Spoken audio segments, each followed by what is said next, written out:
The moment Callum Merrick's phone exploded to life at 2 a.m., it felt as if the entire universe tilted in a direction he never could have imagined. The sharp ringtone tore through the silence of his tiny living room, where Cal had fallen asleep on the frayed old sofa. On the coffee table, a half-finished beer still carried a ring of condensation, and the TV glowed mutely like a quiet ghost. His body jerked upright on instinct, an old habit forged from years of waking up for Hazel, his 10-year-old daughter. Even after finishing a brutal 14-hour shift at the auto shop, Cal sprang up like a coil. The number on the screen was unfamiliar. And who calls at this hour unless something is terribly wrong? His mind went straight to Hazel. She was sleeping over at her friend Piper's tonight. Was something wrong? His heart hammered hard enough to crack his ribcage as he picked up. "Please, I need you." It was a woman's voice, choked, trembling, as if she was clinging to the last thread of hope. "Harborview Hospital. Room 302. Please come." Cal shot fully upright. "I think you've got the wrong—" "James? Is that you?" Her voice cracked apart in raw desperation. "I'm so scared. I don't want to be alone." Something in that tone, primitive, exposed fear, hit the deepest part of Cal, the part he had locked away after Rosalind died 4 years ago. He remembered that ice-cold feeling of facing darkness alone, the crushing weight of loneliness when the world collapsed, and there was no hand to hold. "I'm not James," Cal said, "but I can come. Just try to breathe, okay?" He didn't even understand why he said it. The words leapt out of him as if a kinder version of himself had temporarily taken the wheel. The call ended. Cal stared at the phone, wondering if he was dreaming. Then logic rushed in. What the hell was he doing? Driving to a hospital in the middle of the night because a stranger dialed the wrong number? His eyes drifted to the photo of Rosalind on the shelf. His wife's smile, forever frozen at 36, seemed to watch him, asking quietly, "How are you really living, Callum?" Next to it was Hazel's picture, his daughter, gap-toothed, holding her cardboard kindergarten diploma, 10 years old, sleeping safely at her friend's house.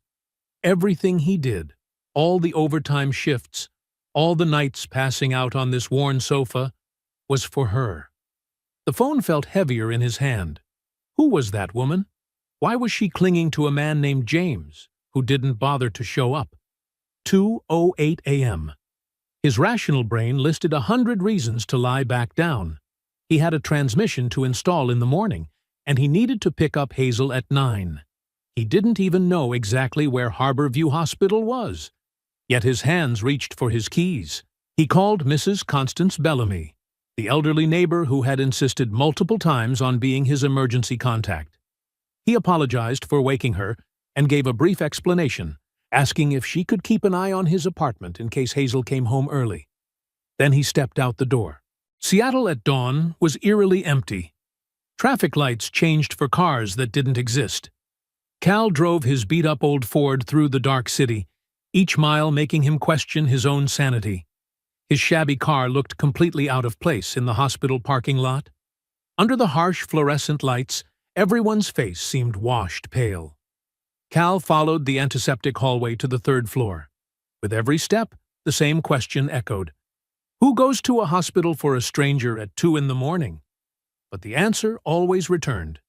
Because sometimes, in life, all someone needs is someone who shows up. Room 302 was slightly ajar. Cal hesitated. He could still turn around, pretend this night never happened. But the steady beeping of the monitors pulled him forward. He knocked softly.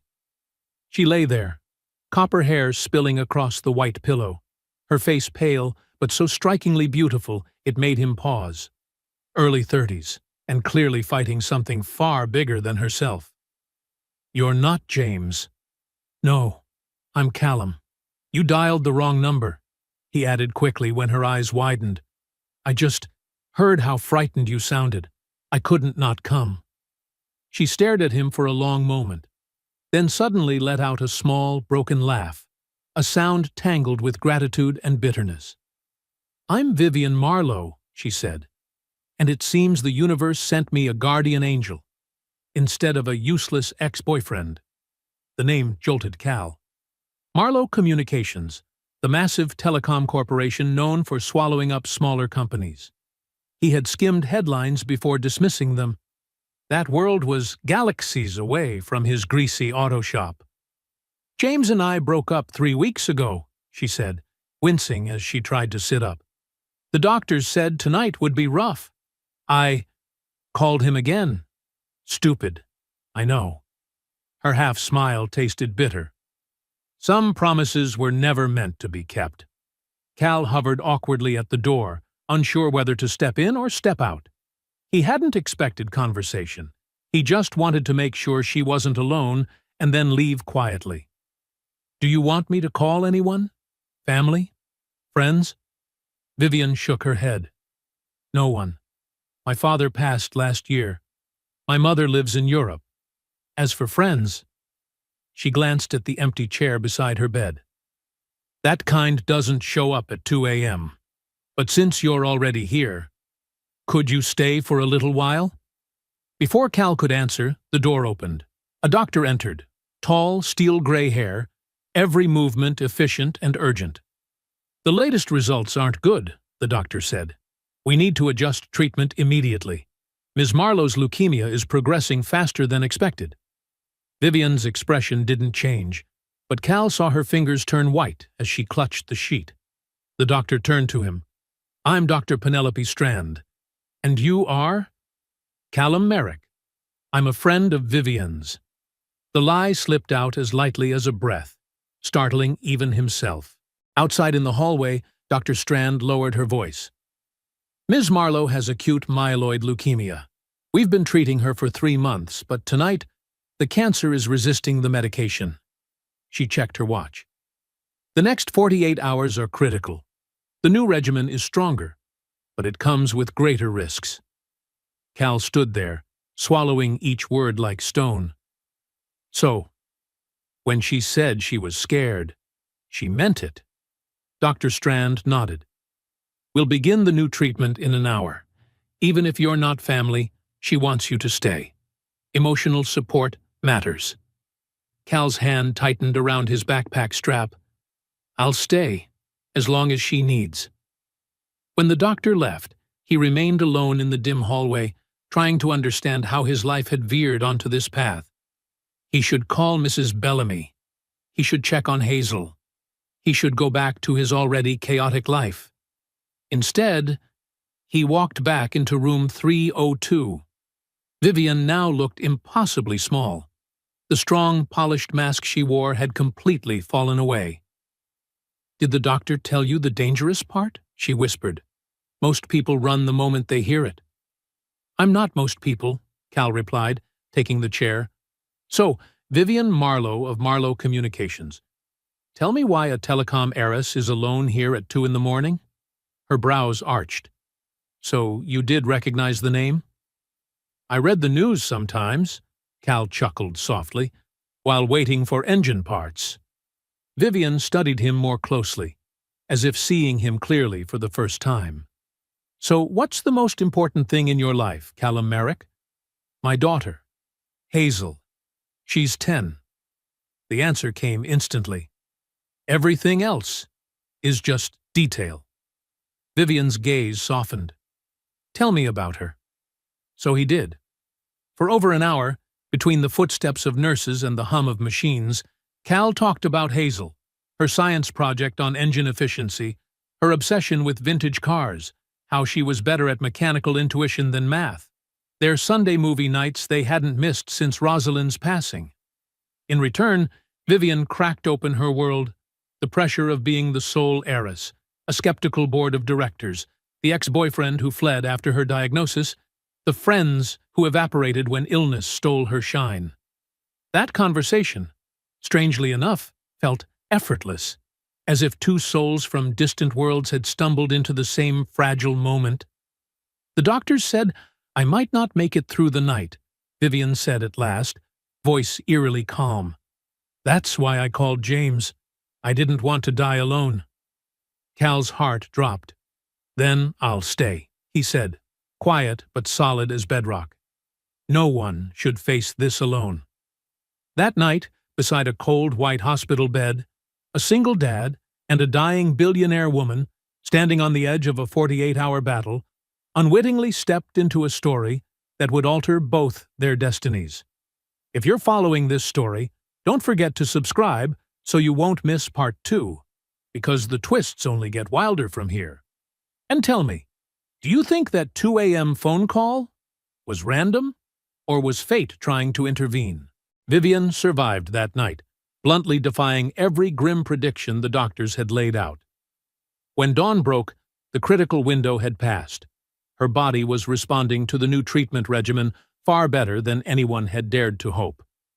This time, she asked for Cal's phone number properly, directly, clearly, an intentional exchange, not a mistaken call in the dark. "I don't know how to thank you," she said, her voice far steadier than it had been just hours before. "Most people would never have come.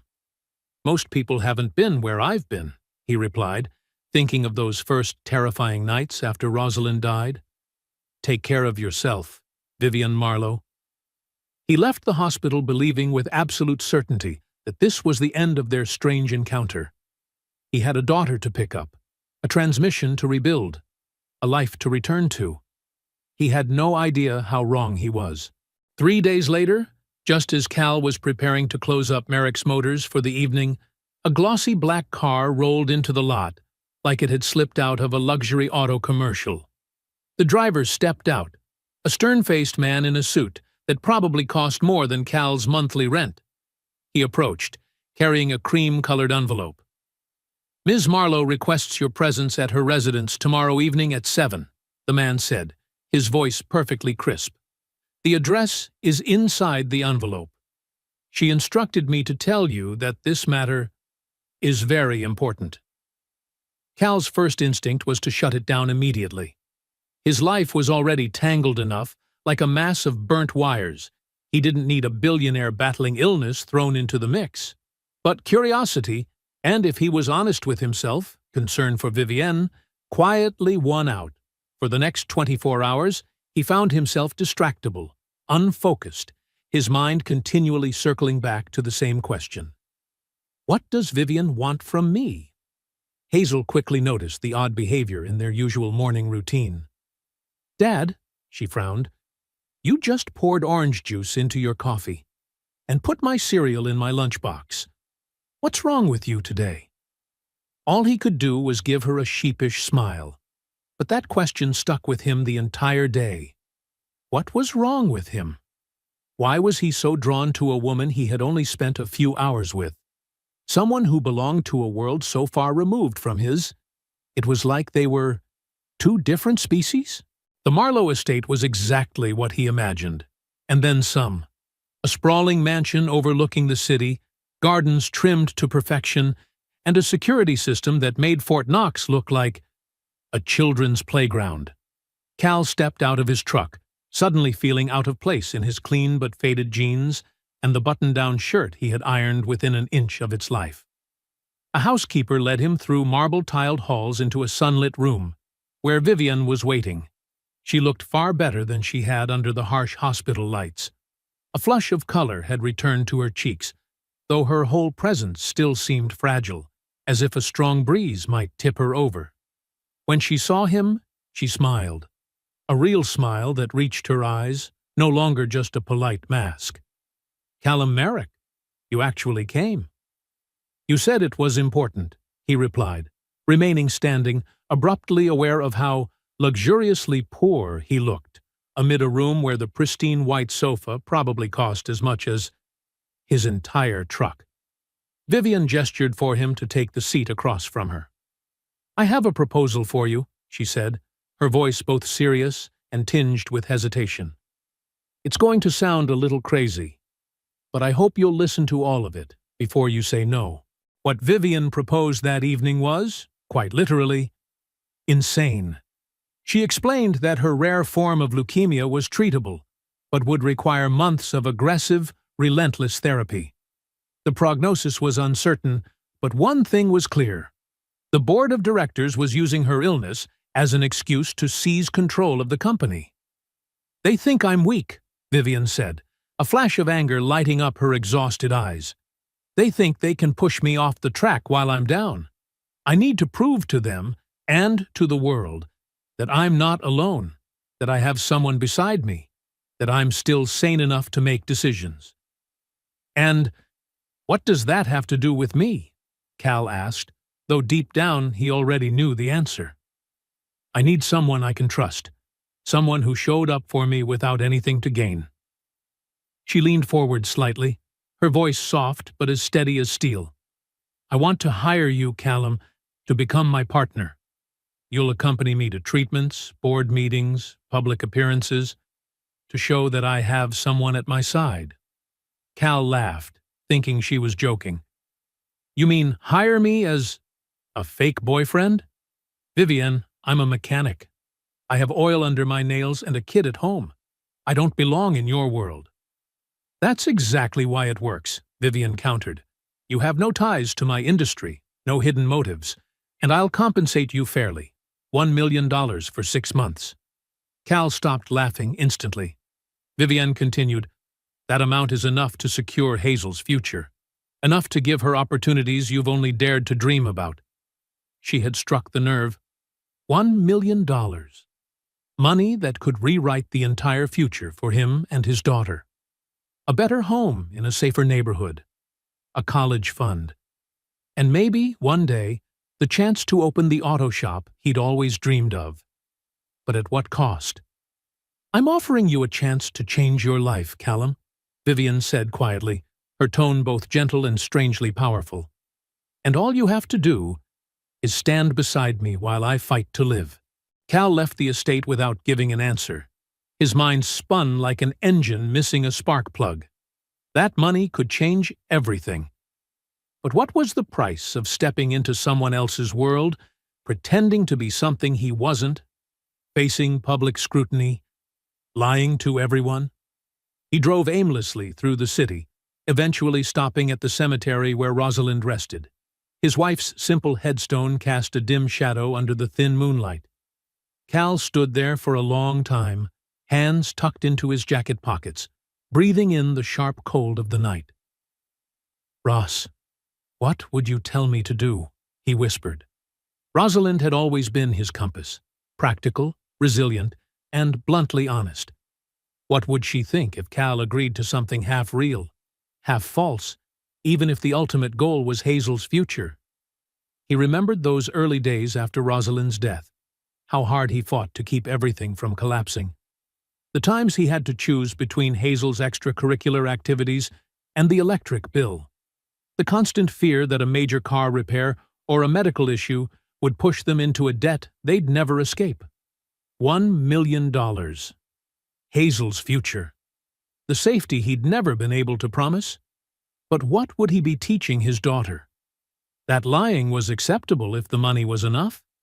That principles were luxuries only the wealthy could afford? Those questions clung to him through the night.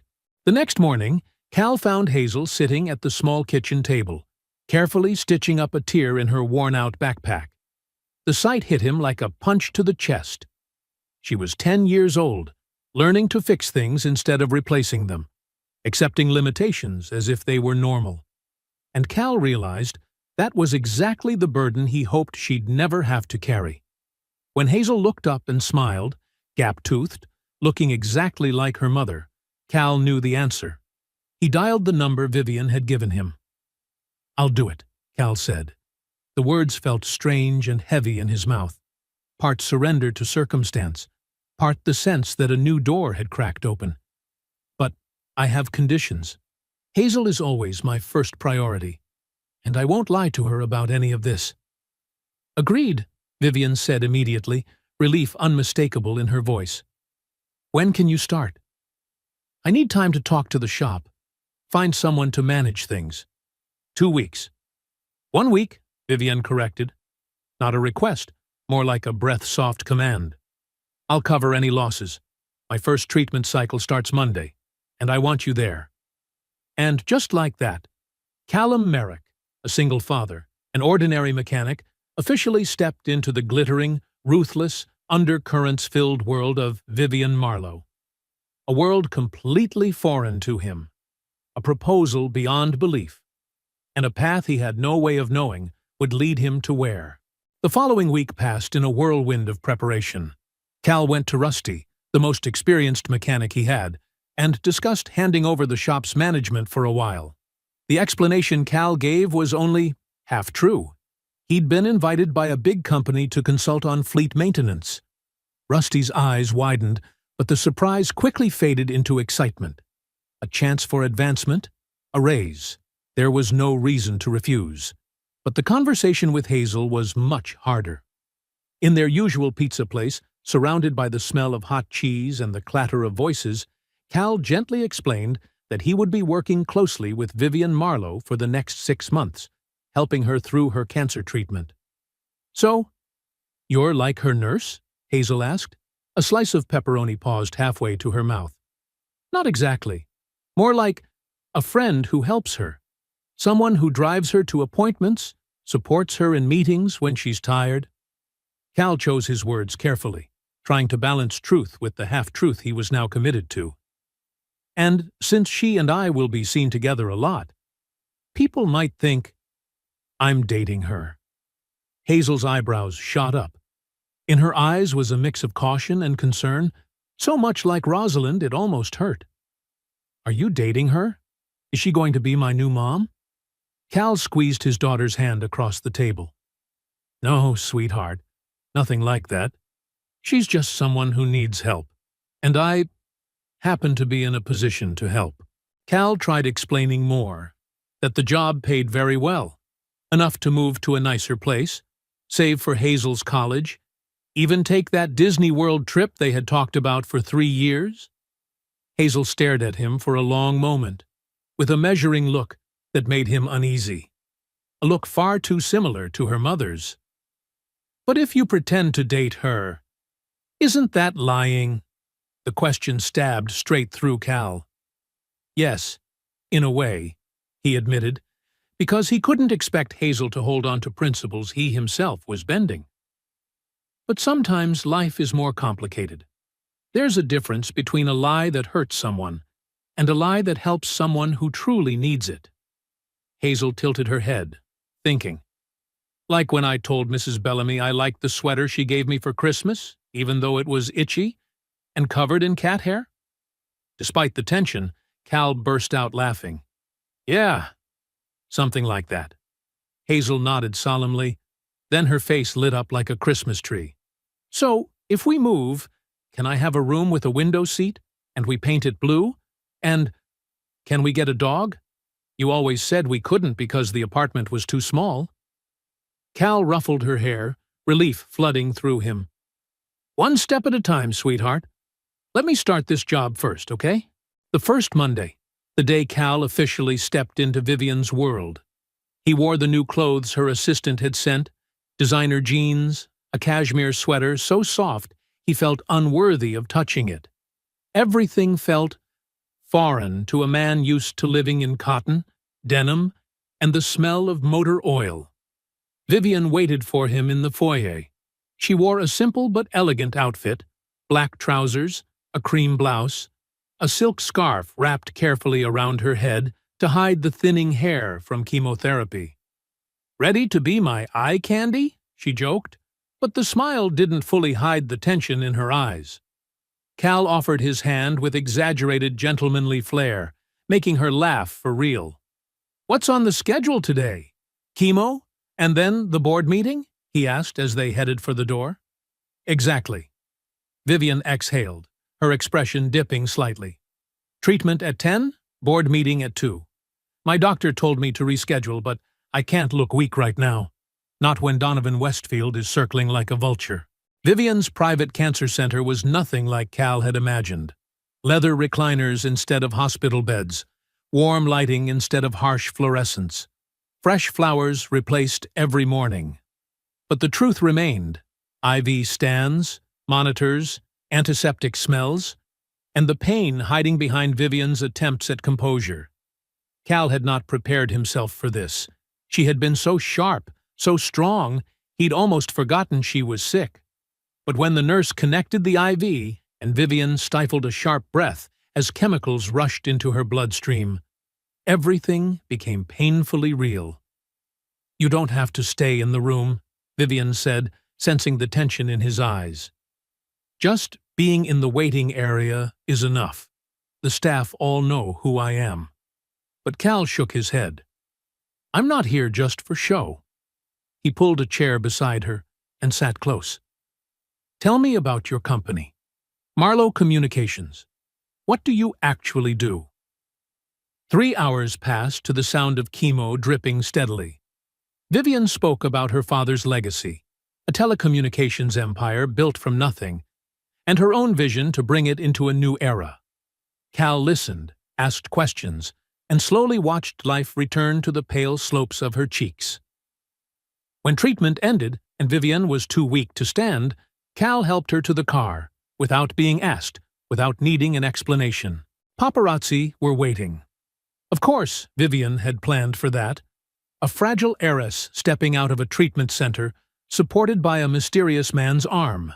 That was the kind of story every tabloid devoured. The next day, headlines were everywhere.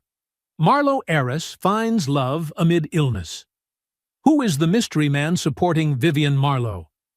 And just like that, Cal Merrick, a regular mechanic, a single father who only wanted a quiet life, stepped into a media storm he had no idea was about to swallow him whole.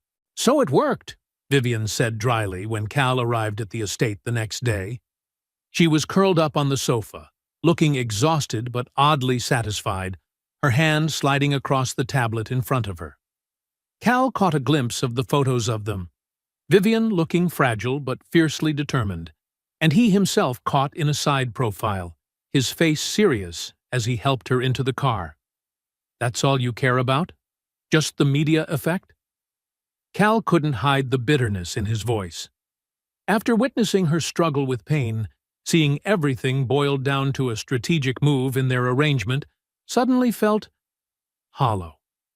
Vivian looked up, her expression unreadable. "At this moment, yes," she said, pointing to the screen where an email was open. "My board meeting is in 2 hours, and these photos just strengthened my position significantly. They can't paint me as a weak, isolated woman.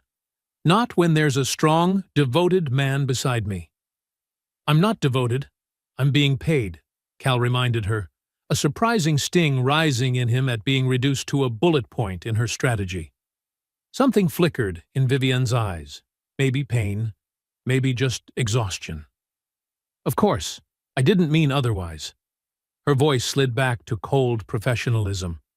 "Now, if you'll excuse me, I need to prepare for the meeting. Sienna will take you to the library. You can wait there." Sienna Doyle, Vivian's personal assistant, led Cal into a paneled oak room lined with books. When she turned to leave, Cal gently touched her sleeve. "Hey, can I ask you something? How long have you been working for Vivian?" Sienna studied him with a calculating look, weighing how much she should share with a rented boyfriend. 5 years. I started as an intern at Marlowe Communications in college. Vivian selected me for her personal team after I graduated." "So, you know her very well. Better than most. In that case, tell me about Donovan Westfield?" Vivian talks about him like he's her sworn enemy. Sienna's face darkened slightly. "Westfield was her father's right-hand man for nearly 30 years. He assumed he'd be the successor when Edmund Marlowe passed. But Edmund left control to Vivian instead. Westfield never forgave her, especially now that she's making changes her father always resisted. And now, with her illness..." Cal hesitated. "He's using it to push her out," Sienna finished. "That's why she hired you, to look strong, supported." She glanced at her watch. "The car leaves for Marlowe Tech Center in 45 minutes. Vivian will want you dressed appropriately. I've prepared a few options in the parlor." Those options turned out to be 3 designer suits, any one of which probably cost more than Cal earned in a year. A tailor was waiting, making quick alterations to ensure that when Cal stepped out the door, He would look more like the boyfriend of a billionaire than a mechanic fresh off a shift. When they arrived at Marlowe Tech Center, a gleaming tower of glass and steel in downtown Seattle, Cal felt like an actor shoved onto stage before reading the script. The suit fit perfectly, but to him it still felt like a costume. The hairstyle Sienna forced him to wear was too precise, too intentional for a man used to raking his fingers through his hair. Even his hands felt strange, the deep-set grease scrubbed away by a manicurist until almost nothing remained, though Cal knew it would never vanish entirely. Vivian, on the other hand, transformed without the slightest awkwardness. Despite having undergone treatment that morning, she walked into the building with commanding confidence. The silk scarf had been replaced with a wig so natural that, had he not known, Cal would never have guessed. Makeup obscured the pale undertone of her skin, and the tailored suit radiated authority and control. Cal followed her, reminding himself of the old lessons from his military father. Stand tall. Look people in the eye. Speak only when needed, and when you speak, make it solid. Show strength without flexing. Simple rules, but useful every time he stepped into a new battlefield. The boardroom was exactly the kind of place where people never laughed for fun. A large mahogany table, polished like a mirror. Men in expensive suits seated around it, their gazes sliding between curiosity and open hostility. When Vivian introduced Cal as her partner, she offered no further explanation, no backstory, no clarifying details. She simply presented him as an undeniable fact everyone had to accept. "As you can see," Vivian began, her voice like velvet-wrapped steel, "I am fully capable of continuing my role as CEO. My personal life is stable. My treatment is progressing well. My vision for this company remains clear. Any attempts to question my competency will be seen for what they are. Opportunistic power plays, nothing more." The men exchanged glances. One silver-haired man, with eyes cold enough to make Cal think of sharks, locked his gaze on him. "And her companion?" Donovan Westfield's voice was soft but razor-sharp, dripping with disdain. "What's his background, Mr. Merrick? What exactly is your role in all this?" Before Vivian could answer, Cal leaned forward slightly. "I'm here to support Vivian in whatever way she needs." He met Westfield's stare head-on, refusing to be intimidated. Some would call that love. Others would call it basic human decency. Either way, I'm not going anywhere. The room went silent, as if the air itself had been sucked out. Under the table, Vivian's hand found his, squeezing lightly, a gesture that could have been gratitude, or a warning he'd just poked a hornet's nest. Cal wasn't sure which, but he squeezed back, a silent promise that he was all in, at least for now. After the meeting, as they walked toward the parking garage, Vivian broke the silence first. That response was unexpected. "Thank you." "Don't thank me. I just can't stand that tone," Cal replied, still surprised by the instinctive protectiveness he'd felt toward her. "Those people are sharks." "Yeah," Vivian nodded, her eyes lingering on the row of mirrored buildings reflecting the gray sky. "And you just jumped into the tank with them." She turned to him, her expression suddenly sharper. "Be careful, Callum. These people play for real." And it wouldn't be long before he would understand she wasn't exaggerating in the slightest. 2 weeks later, while Cal was picking Hazel up from school, a black sedan slid into the parking lot and stopped right behind his old truck. Instinctual alertness flared. Cal immediately handed the keys to his daughter, motioning for Hazel to get in the truck and lock the doors. Only when she was safely inside did Cal turn back. And when he saw who was stepping out of the sedan, a chill ran down his spine. Donovan Westfield, sleek gray suit, the walk of a man accustomed to commanding a boardroom with a single glance. "Mr. Merrick, I'd like a word," Westfield said, polite in tone but tinged with threat. Cal positioned himself squarely between the man and the truck. "What do you want?" "I just want to understand Your arrangement with Vivian Marlowe. A smile flickered, thin, cold, and never reaching his eyes. Strange that someone like her would suddenly be involved with someone like you. Someone like me? Cal repeated, voice flat but his gaze sharp. Oh, come now, Westfield murmured with a small shrug. A mechanic. A single father living in the poorer side of town. Not exactly the type of man Vivian has ever looked twice at. He tilted his head. I've stood beside Edmund Marlowe's board for 30 years. I knew him better than his own daughter. And I know when something doesn't add up. Tell me, how much is Vivian paying you to play the role of her boyfriend while she battles that disease?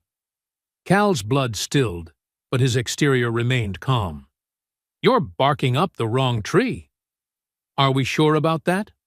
Westfield lowered his voice to something almost serpentine.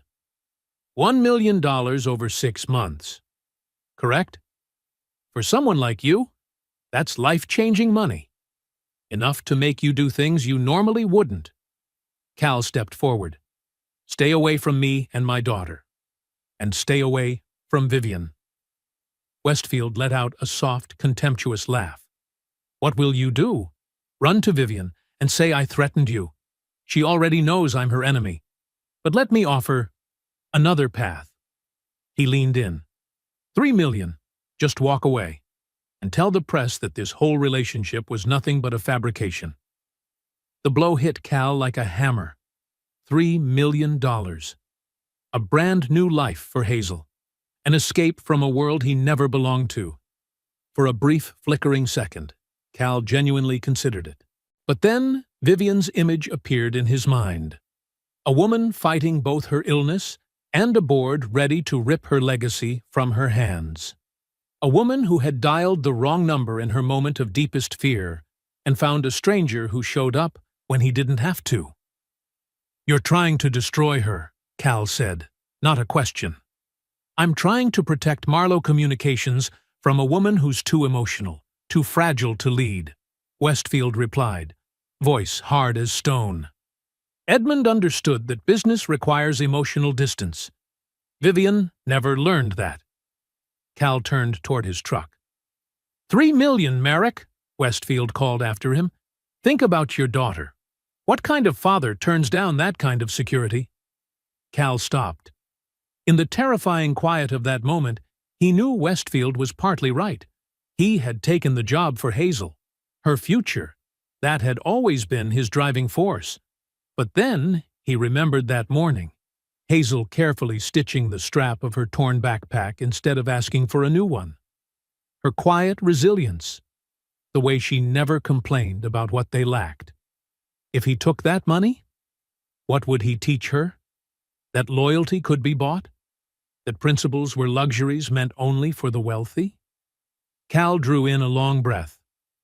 The kind of father who wants his daughter to be proud of him, he said, opening the truck door. Hazel looked up from her book, curiosity in her eyes. Who was that man, Dad? Someone who thinks he can buy things that aren't for sale, Cal replied, forcing a smile. How was school today, sweetheart? That night, after Hazel was asleep, Cal called Vivian. He didn't want to discuss it over the phone. Someone like Westfield had more than enough resources to listen in. He suggested meeting somewhere neutral, a small cafe near his apartment, the kind of place Westfield would never bother to step into. Vivian arrived looking so different that Cal needed a second to recognize her. Simple jeans, a soft sweater, the silk scarf replaced by a beanie. Gone was the polished heir to a billion-dollar empire. What remained was a young woman who looked tired but fiercely resilient. When Cal described how Westfield had shown up at Hazel's school, her face drained with fury.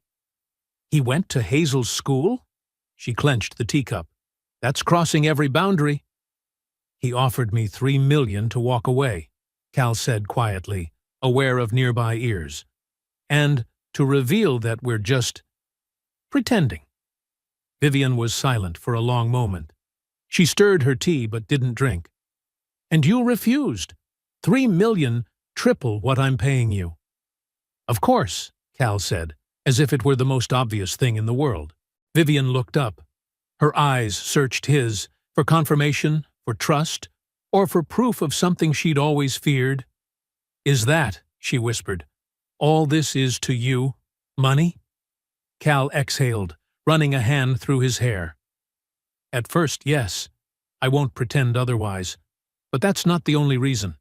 I agreed because you needed help, and I could help. Same reason I showed up at the hospital that night." He leaned forward, eyes steady on hers. "Money matters, but it isn't everything." Something shifted between them in that instant, subtle but undeniable, like the ground quietly shifting beneath their feet. Vivian slowly extended her hand. Her fingers brushed his, so lightly it hardly felt real. "Thank you," she whispered, "for being someone I can trust." The next day delivered a blow no one saw coming. Photos began circulating everywhere. Cal entering the Marlowe estate late at night, Vivian handing him an envelope that looked like cash, and blurry documents that seemed to outline their agreement. The story spread like wildfire. Marlowe heiress hires fake boyfriend to deceive the board and the public. Vivian's phone rang non-stop. The PR team shifted into full crisis mode, but the damage was spreading too quickly. Marlowe Communications stock plunged 15 points before the market even opened. Cal immediately drove to the estate. He found Vivian sitting calmly in the reading room, eyes fixed on the news ticker scrolling across the screen. That calmness in Cal's eyes was more worrying than panic. "I'm sorry," he said the moment the door clicked shut. "This is my fault. Westfield's been watching us." "It's not your fault." Vivian's voice was steady, though the dark circles under her eyes betrayed a sleepless night. "This is how the game works. I just didn't expect him to strike this fast." "So what do we do now?" Vivian turned to look at him. Her gaze was sharp, direct, unwavering. "The question is, are you still in this with me, Callum? If you want out, I won't blame you. Things are about to get very ugly. And you and Hazel, none of this is what you ever asked for." Mentioning Hazel made Cal freeze. The judgment from kids at school? The gossip from parents? His daughter would feel the hit directly. But then he remembered the lesson he wanted Hazel to learn. When someone you stand beside gets caught in a storm, you don't turn your back and run. "I'm not going anywhere," Cal said, voice solid as stone. "But we need a new strategy. Denial won't work. They have photos. They have documents." And at that moment, Vivian smiled. A small, calculated smile that reminded Cal that beneath the fragility was a CEO raised to run an empire. "We're not denying," she said. "We're taking control of it, then flipping the board." The press conference was Vivian's idea. When cameras lined up and reporters crowded the front steps of Marlowe Tech Center, Vivian stood tall, Cal beside her, and began telling their story. Or at least, the most advantageous version of it. "Yes," she said, voice clear, ringing, confident. "When Callum and I met, our relationship began as an arrangement." A wave of murmurs rippled through the press corps, but Vivian continued. "I had just received a diagnosis that terrified me. In the middle of the night, I dialed the wrong number, and instead of hanging up, this man, a complete stranger, came to the hospital. He came because I needed someone." Vivian looked at Cal with an expression that tightened his chest, a look impossible to distinguish as real or performed, and perhaps even she no longer knew the difference. "After that night, yes, I asked him to be my companion during treatment. I needed someone I could trust, someone not connected to my politics or my power. What I didn't expect was how quickly that arrangement became something real." The reporters practically leaned forward. Cal squeezed her hand, initially to support her. But when her fingers curled slightly in return, he realized it had become something far more than that. "Money isn't the point," Cal said into the microphone, voice low and steady. "The point is that sometimes even the strongest people need someone beside them, even a billionaire, even a single father from the other side of town. The media tore into the story like birds on fresh prey. Within hours, the hashtag number love dominated every social platform. The wrong number romance, the billionaire and the mechanic. The world is stunned. Photos of them holding hands in front of the crowd were shared endlessly, romantic to the public, incredibly useful to the PR team. Westfield, of course, erupted with rage. His plan to destroy Vivian had backfired in the most spectacular way imaginable. The board quickly sensed the shift in public favor and hurried to publicly reaffirm their support for their young CEO. But Cal knew this was only the first round. As he left the building after the press conference, standing beside Vivian in the ongoing flash of camera lights, Cal realized something. He had just stepped into a war that wasn't his. A war Westfield had no intention of losing. A war whose fallout would hit both him and Hazel. But when Vivian glanced at him, her eyes tired, yet lit with the faintest spark of trust, Cal knew he wasn't going anywhere. The real battle was still ahead. What Cal didn't expect was how the line between pretend and real kept blurring in the weeks that followed. Vivian's treatments fell into the brutal rhythm unique to modern oncology. Poison pumped into the body on schedule, followed by days of exhausted recovery, a brief window of what could be called relative normal, and then right back to the poison again.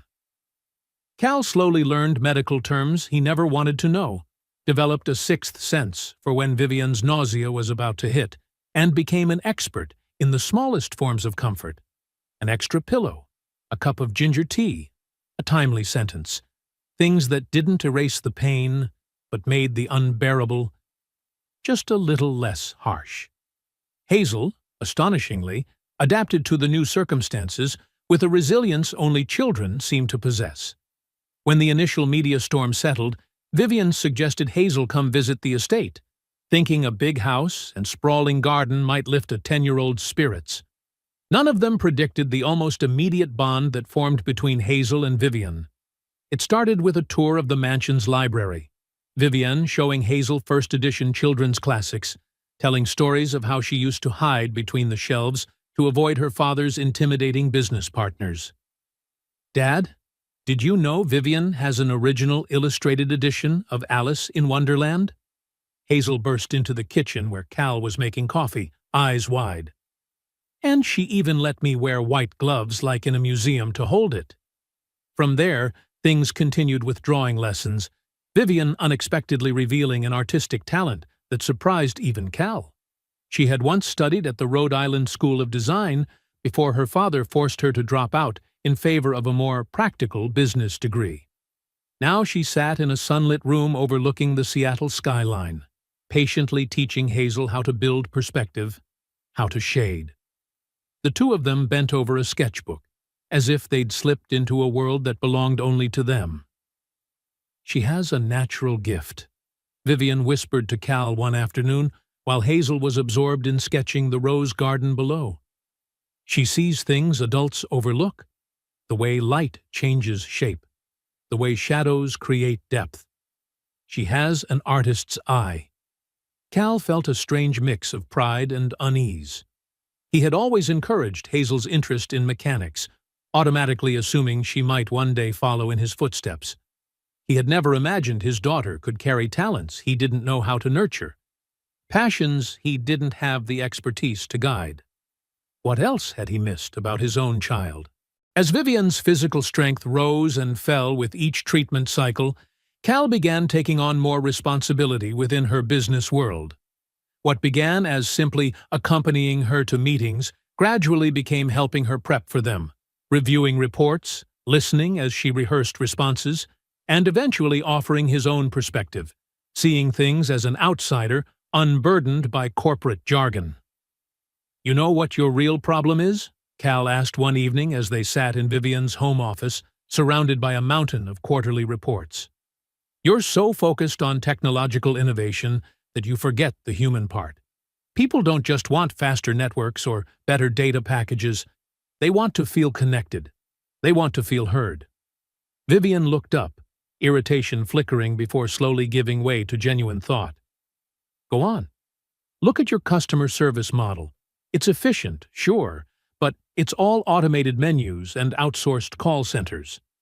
What if, instead, you built community service hubs, local offices staffed by people who live in the area, understand the needs of each region, and build relationships with customers? That idea later became Vivienne's signature initiative, Marlowe Community Connections, a network of local service centers that doubled as tech training hubs for underserved communities. The board was skeptical at first, until the South Seattle pilot program showed a 40% increase in customer retention, accompanied by a wave of glowing media coverage. Westfield's absence from those board meetings was conspicuous, but Cal was experienced enough not to mistake silence for surrender. Someone like Donovan Westfield didn't retreat. He stepped back to sharpen the blade. The next blow came 3 weeks after the press conference, in a way Cal never saw coming. He was at Merrick's Motors discussing paperwork with Rusty when his phone rang. A woman's voice he didn't recognize came through. "Callum Merrick? This is Clara Monahan, principal of Oceanside Elementary. There's been an incident involving Hazel. We need you here immediately." Cal's heart pounded as he sped across town. Worst-case scenarios flashed through his mind. Hazel hurt? Sick? In trouble? The principal's grave expression when he walked in did nothing to ease him. "Mr. Merrick, we've had a rather serious situation," Principal Monaghan said, cheeks flushed with frustration. A group of older students teased Hazel about the articles online, showing her stories about you and Ms. Marlowe on their phones. They called her names, implying her father was involved with Ms. Marlowe because of money. Shame and anger slammed into Cal at the same time, hot enough to choke him. "Where is she?" "In the nurse's office. She's not physically injured, but she's very upset. We've suspended the students involved and are scheduling a school-wide assembly on respect and privacy.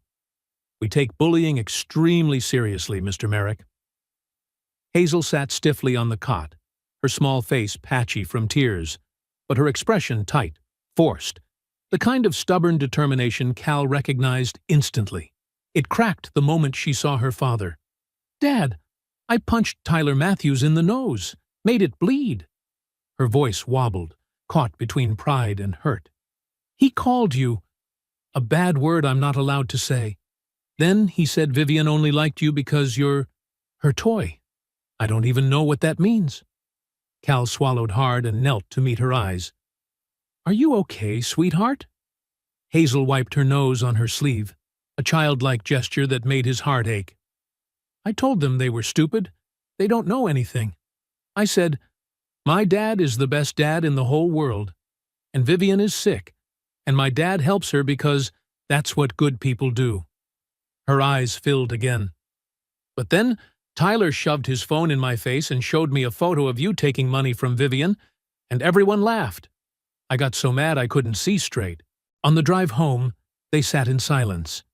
Hazel stared out the window while Cal was crushed beneath the weight of his own thoughts. This was exactly what he had feared, his daughter paying the price for his choices. Suddenly, every number, every paycheck, every calculation meant nothing next to Hazel's red, swollen eyes. "I'm quitting," Cal told Vivienne that night, standing in her study, hands shoved deep into his pockets. "Hazel got bullied because of me, because of us. This whole arrangement, it's not worth it." Vivienne set down the stack of financial reports she was holding and looked at him with an unreadable expression. "That's your solution? Running away?" "It's not running away. It's protecting my kid." The anger in him finally finding somewhere to go, not at Vivienne, but at himself, at the chain of choices that led them here. "She's 10, Vivienne. She shouldn't have to defend me to her classmates. She shouldn't have to hear people say her dad gets paid to date someone." Vivienne's gaze sharpened like a blade. "Then, what lesson are you planning to teach her?" she asked, voice cool but never raised. "That when things get hard, the answer is to walk away. That when you're bullied, the solution is to disappear. Her words struck directly at the soft, vulnerable place where Cal's doubts already lived. "That's not fair," he shot back. "Is it not?" Vivian stepped closer. Despite having had treatment 2 days ago, her stride was steady, almost intimidating. "When you became a single father, did you honestly think you could shield Hazel from every hurt? From every insult, every rumor, every unfairness in the world?" Her voice softened, but didn't weaken. "Life is cruel, Callum. Adults are like that, and children can be even worse. Walking away doesn't erase anything. The rumors will still be there. The photos will still be online. All walking away does is tell Hazel, the world, and yourself that you can be chased off just because someone didn't like your story." Cal exhaled sharply, running a hand through his hair, frustrated with reality and himself alike. "So, what do you suggest? Let my daughter get bullied while we pretend everything's fine?" "My solution is to face it head-on," Vivian replied, moving past the desk and stopping right in front of him, close enough for Cal to see the tiny golden flecks inside her blue eyes. "Let me go to Hazel's school, meet her classmates, meet her teachers. Let me show them who I really am, not the distorted shadow in the tabloids." "No way," Cal reacted almost instinctively. "I'm not turning you into some PR prop paraded around my daughter's school." A flicker of hurt flashed through Vivian's eyes before being replaced by the familiar steel. "Is that what you think I'm doing? A photo op?" Her voice cooled. "I care about Hazel, Callum. That might not have been part of the original contract, but it is now, and I'm offering to help in the only way I know how." The air between them tightened, pulsing for several beats before Cal had to admit, even reluctantly, that maybe her approach wasn't entirely wrong. "Fine," he said quietly, "but if I see a single camera, a single reporter, yours or anyone else's, we're done. I mean it, Vivian. Hazel is not a pawn in any battle between you and Westfield or the board." "She isn't," Vivian replied, her voice soft but firm enough to stop him in his tracks. "And this is not a game for me anymore, Callum. Not anymore." The visit to Oceanside Elementary was arranged with meticulous care.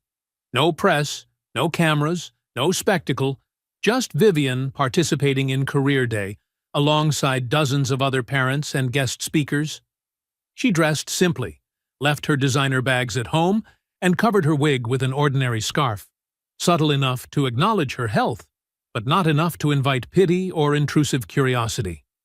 Her talk with Hazel's class wasn't about wealth or status, but about communication technology and how it connects people across great distances. She brought a few prototype phones for the kids to pass around, explained how satellites transmit signals, how waves travel, and ended with an unexpectedly touching message. Use technology to build bridges, not walls. People think technology is about devices and data, but it's really about connection, Vivian said, her voice softening as if she, too, was looking back on herself. "When I was diagnosed with leukemia, I dialed the wrong number in the middle of the night. Instead of hanging up, the person on the other end came to the hospital and sat with me through the scariest night of my life. That connection, a voice in the dark, a hand to hold when you're afraid, was stronger than any technology I've ever built." Hazel sat in the front row, practically glowing with pride. The kids who had whispered behind her back could only stare, slack-jawed. After the presentation, Vivian went down to the cafeteria to have lunch with Hazel, sitting at the noisy table as if she ate off plastic trays every day. She answered questions about satellites and cell towers while skillfully deflecting personal ones with light jokes that made the kids burst out laughing. By the time they left the school, something fundamental had shifted. In the children's eyes, Vivian was no longer the woman who paid Hazel's dad to be her boyfriend. She had become Hazel's friend, a fascinating adult who knew a lot about art and technology, and most importantly, treated Hazel as if her thoughts truly mattered. That night, when Cal tucked Hazel into bed, the question he had feared finally emerged. Dad, do you love Vivian? I mean, love her for real? Not pretend love for acting? Cal slowly smoothed the edge of the blanket, buying a few seconds to choose his words. The truth was, he himself no longer knew where the line between real and pretend even was. What I feel for Vivienne is a little complicated. His voice rasped more than he intended. Adults always say that when they don't want to answer, Hazel replied, her skeptical little stare hitting him square in the chest, so painfully reminiscent of Rosalind. I think you love her, and I think she loves you too. She looks at you the same way Piper's mom looks at her new husband. That's enough from my tiny matchmaker. Cal tapped her nose, trying to steer the conversation away with a touch of humor. Now sleep. But when he turned off the light and pulled the door shut, Hazel's words lingered in his mind. Did Vivian look at him differently? And had he already started looking at her differently without noticing? The line between their convenient arrangement and something real had blurred gradually. And only when he was forced to confront it tonight did Cal realize, somewhere along the way, their deal had grown into something neither of them had planned for. And just like that, the pieces of their lives began to fit together in ways no one could have predicted. Cal found something he thought he had lost forever after Rosalind passed away: the ability to open his heart to someone new. Not to replace what had been lost, but to create something entirely different. Vivian discovered that real strength didn't lie in controlling everything, but in trusting enough to let someone in. That she didn't have to fight alone. And Hazel? She found someone who wasn't trying to become a new mother, but simply a friend. Someone who taught her how to draw, who listened to her dreams, and who made her father smile in a way she hadn't seen since her mom died. But out there, in the power-laced hallways of Marlowe Communications, Donovan Westfield hadn't spoken his last word. The man who had spent 30 years building an empire beside Edmund Marlowe wasn't going to let it slip through his fingers so easily. And James, the ex-boyfriend who abandoned Vivian when she needed him most, was planning a return. Not out of love, but something far more dangerous: wounded pride and boundless ambition. Meanwhile, the $1 million remained in the escrow account, a sum that once seemed like the answer to every problem, now turning into the most complicated question of all. When a relationship begins as a contract but grows into love, what does money even mean? If you've followed the story all the way to this point, thank you so much for staying until the end. But the story is far from over. Do you want to know? What tricks will Westfield use to sabotage Vivian? How will James return? And what chaos will he bring with him? Will Cal and Vivian survive the looming vote of no confidence? And most importantly, will their love be strong enough to withstand everything? If you want me to start writing part 2 filled with drama, twists, corporate scheming, and even deeper romance, leave a comment below the video saying, "Continue, part 2. Subscribe so you don't miss part 2, where everything will get hotter and far more intense. Like this video if this story touched your heart. Share it with friends who also love emotional romantic storytelling. If this video reaches 1,000 likes and 500 comments requesting it, I will release part 2 next week. See you in the next chapter of Cal and Vivian's journey. And remember, sometimes a wrong number call is destiny calling.